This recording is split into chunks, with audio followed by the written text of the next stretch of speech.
মুক্তিযুদ্ধোত্তর অথবা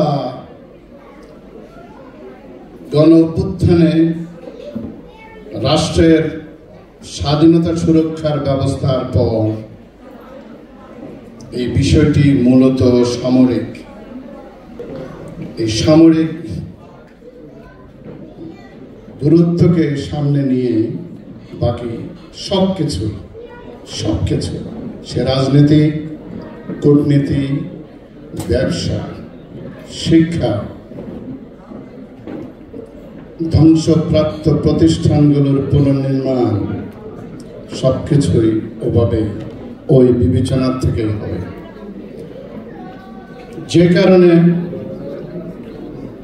তারা আমাদের রাষ্ট্রীয় প্রতিষ্ঠান ধ্বংস করেছে,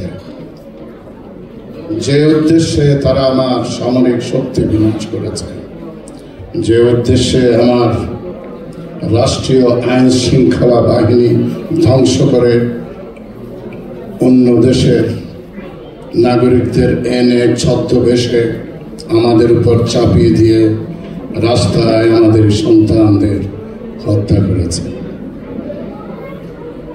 বিভিন্ন গোপন আস্তানা করে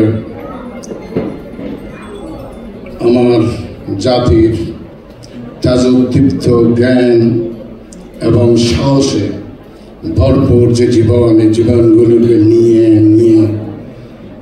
দিনের পর দিন যারা হত্যা করেছে, এটি একটি যুদ্ধ।